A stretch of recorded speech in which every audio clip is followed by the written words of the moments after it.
Somewhere in Canada right now, a senior is holding an envelope from Service Canada in their hands and setting it down on the kitchen counter to deal with later.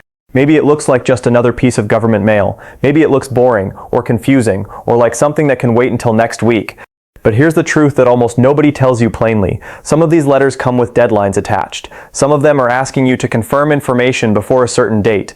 And if that deadline passes without a response, a payment that you depend on every single month, your CPP, your OAS, or your GIS can be paused, reduced, or delayed.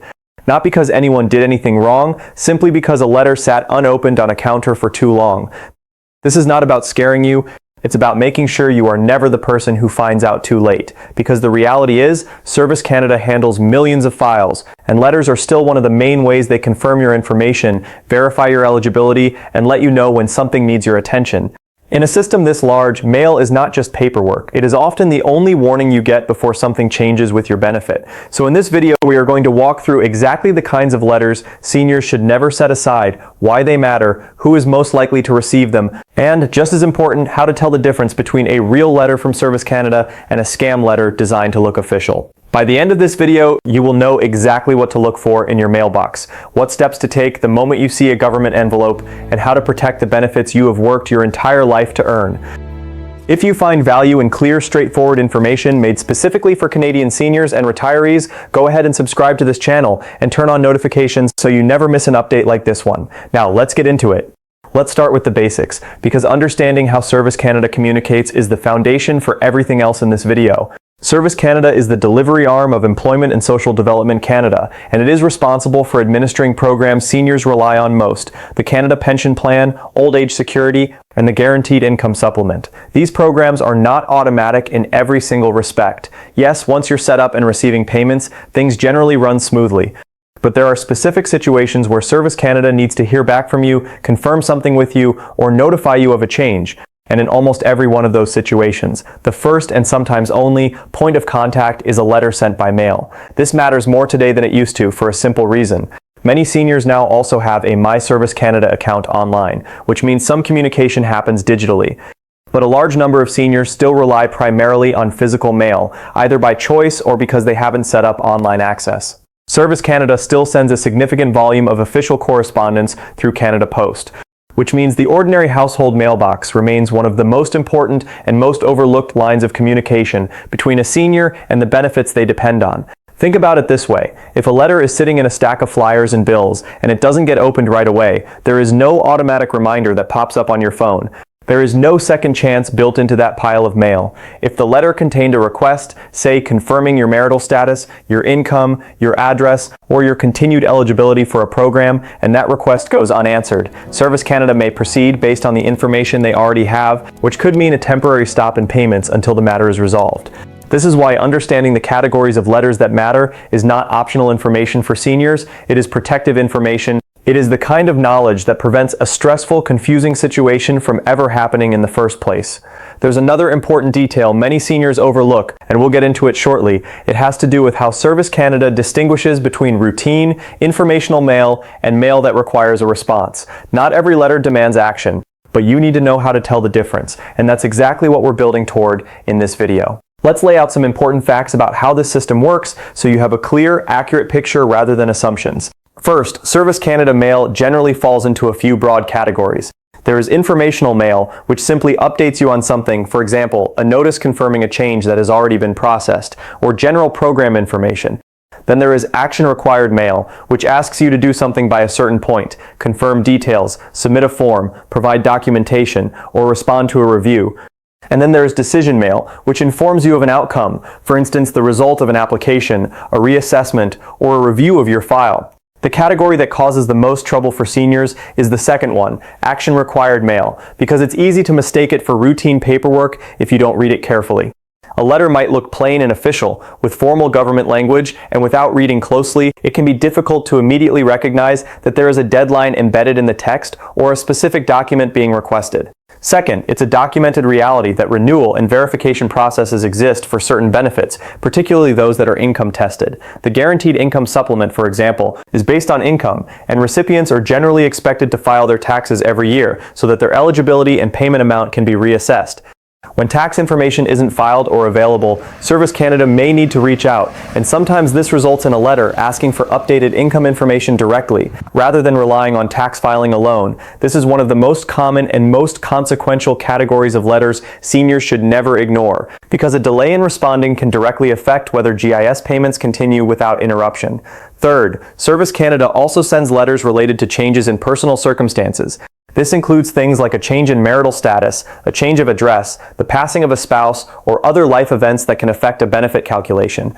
If Service Canada becomes aware of a life change, sometimes through other government records, they may send a letter requesting confirmation or additional information from you directly. Fourth, there are letters related to your social insurance number and identity verification. Seniors sometimes receive requests to confirm identity details, particularly if there has been any indication of a data mismatch, a name change, or a need to update records. These letters can feel intimidating, but they are a normal part of keeping your file accurate, and ignoring them can create a mismatch that delays future payments or communications. Fifth, and this is worth repeating clearly, not every letter means something is wrong. Many letters are simply routine confirmations, annual notices, or general updates. The goal is not to panic every time an envelope arrives. The goal is to develop the habit of opening every piece of Service Canada mail promptly, reading it fully, and identifying whether it requires action or not. But that's only part of the story. There's also the question of who is most likely to receive these kinds of letters in the first place, and that's exactly where we're headed next. Not every senior will receive the same volume or type of correspondence from Service Canada, and understanding who is more likely to be contacted can help you know when to be especially alert. Seniors receiving the Guaranteed Income Supplement are among the most likely to receive action-required letters, simply because GIS is income tested and reassessed on a regular cycle. If your income situation has changed, if you're newly widowed, if you didn't file taxes on time, or if there's a delay in tax information being available, you are more likely to receive a letter asking you to confirm or provide income details directly. Seniors who have recently experienced a major life change are also more likely to be contacted. This includes the loss of a spouse, a recent move, a change in living arrangements, for example, moving into a long-term care facility, or a change in marital or common law status.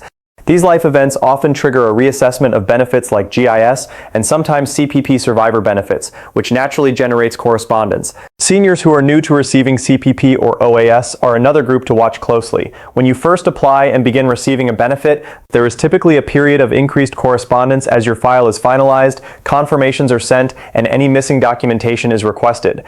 If you're in your first year of receiving a benefit, you should be paying extra close attention to your mail. Seniors who have not yet set up a My Service Canada account are more reliant on physical mail as their primary, sometimes only, communication channel. This isn't a criticism. Plenty of people simply prefer paper or don't have easy internet access. But it does mean that for this group, the mailbox truly is the primary line of defense, and there's no digital backup checking in on your behalf. And finally, seniors who have moved recently or who share a household with family members are at a slightly higher risk of a letter being misplaced, delayed, or opened by someone else before it makes its way to the right person. If you've recently moved, or if your mail is sometimes gathered and set aside by a family member, it's worth having a conversation about making sure government correspondence gets to you promptly and doesn't sit at the bottom of a stack.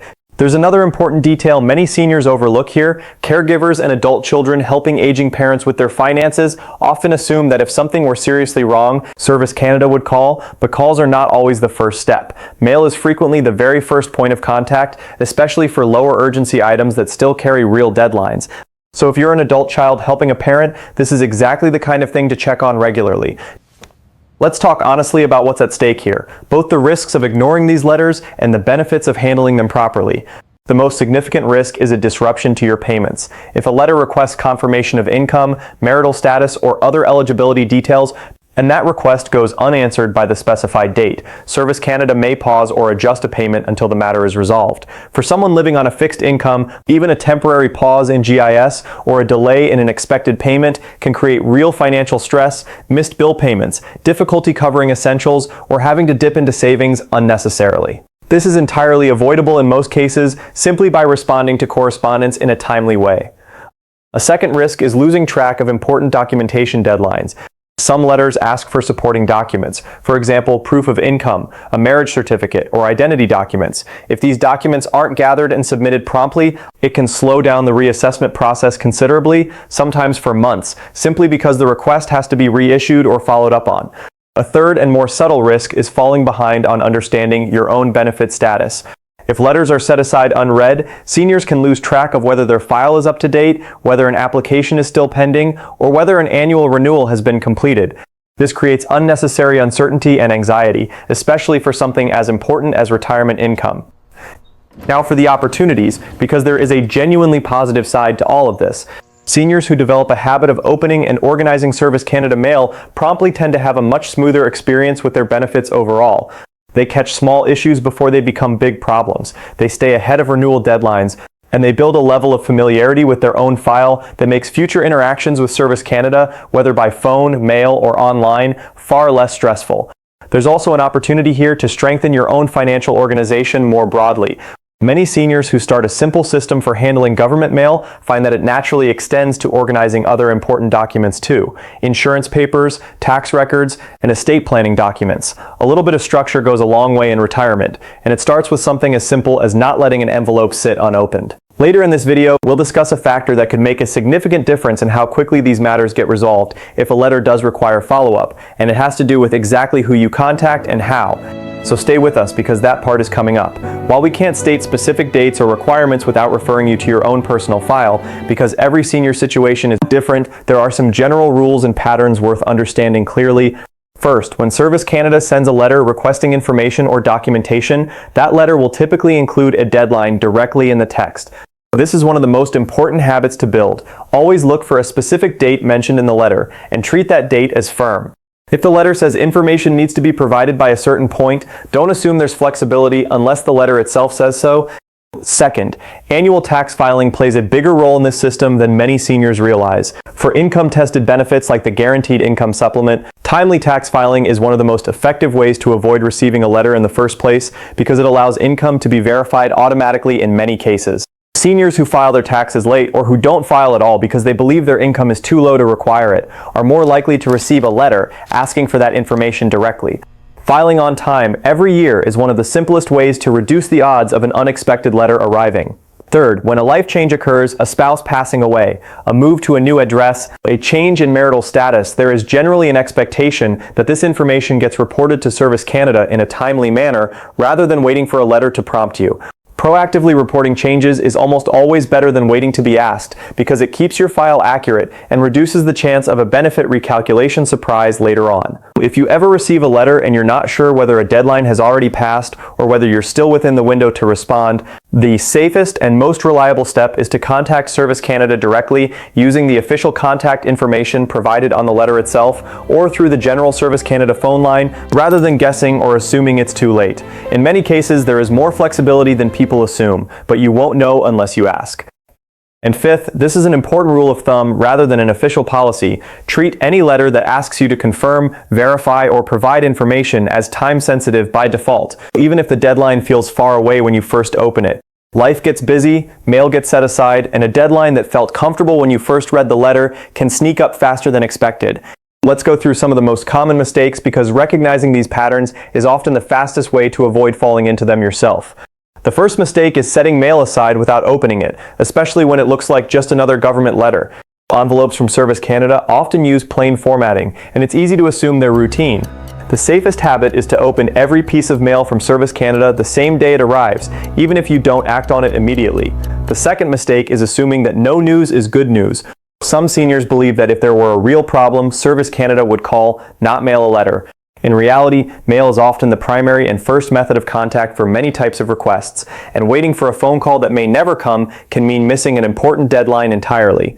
The third mistake is misplacing the letter after opening it. It's not uncommon for a letter to be opened, read once, and then set down somewhere, a kitchen drawer, a stack of papers, with the intention of getting to it later, only for it to be forgotten entirely. A simple system, even something as basic as a labeled folder or envelope specifically for Service Canada mail, makes an enormous difference here. The fourth mistake is confusing a real letter with a scam letter, or the reverse, dismissing a real letter because it feels similar to a scam attempt. This is an increasingly common problem because scammers do send fraudulent letters, emails, and even text messages designed to look like they're from Service Canada or the CRA. This creates a confusing situation where seniors sometimes become overly suspicious of everything, including genuine correspondence. We'll cover how to tell the difference clearly in the next section. The fifth mistake is not asking for help when a letter is confusing. Government language can be dense and formal, and it's completely reasonable to not fully understand every term in a letter on the first read. The mistake isn't misunderstanding the letter, the mistake is not following up to get clarity, whether that's calling Service Canada directly, asking a trusted family member, or visiting a Service Canada office in person if one is nearby. The sixth mistake is providing personal information in response to an unverified request. This is especially important to highlight. If you ever receive a letter, call, email, or text that asks you to provide your social insurance number, banking details, or other sensitive information urgently, and something about it feels off, do not respond directly through that channel. Instead, contact Service Canada using contact information you find independently. For example, through the official canada.ca website, rather than any phone number or link provided in the suspicious message itself. There's another important detail many seniors overlook here, and it's worth repeating because it protects against fraud specifically. Service Canada does not typically demand immediate payment through unusual methods like gift cards, cryptocurrency, or wire transfers, and legitimate letters won't pressure you into acting within hours under threat of arrest or immediate benefit cancellation. If a letter or call uses that kind of high-pressure language, treat it with serious suspicion and verify independently before doing anything. Now let's turn this into action. Here's a clear, practical approach you can start using immediately. Start by creating a simple, dedicated space for government mail, a folder, a labeled envelope, or even a specific drawer, so that anything from Service Canada, the CRA, or other government departments goes into one place and doesn't get mixed in with flyers and other everyday mail. This single habit solves a huge portion of the problem, because it removes the risk of a letter being buried or lost. Next, make it a rule to open Service Canada mail the same day it arrives, even if you can't act on it right away. Reading the letter fully, front and back, ensures you don't miss a deadline or a specific request buried partway through the text.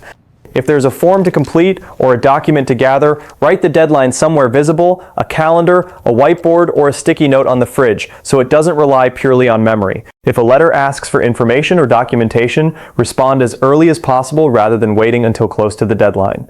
This gives you a buffer in case additional documents are needed or in case there's a delay in mail delivery back to Service Canada. If anything in the letter is unclear, don't guess. Call Service Canada directly using the number provided in the letter or found on the official canada.ca website and ask for clarification.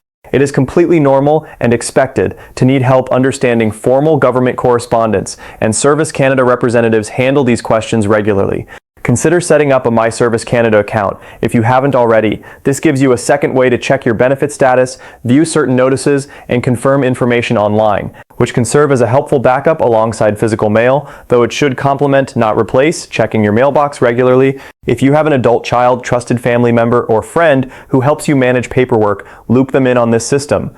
Let them know that Service Canada mail goes into the designated folder and that it should be checked and discussed together rather than left to sit. Many families find it useful to do a quick monthly check-in specifically about government mail just to make sure nothing has slipped through. And finally, if you ever receive something that claims to be from Service Canada but feels off, urgent language, requests for unusual payment methods, threats of immediate benefit cancellation, or requests to click a suspicious link, pause before responding.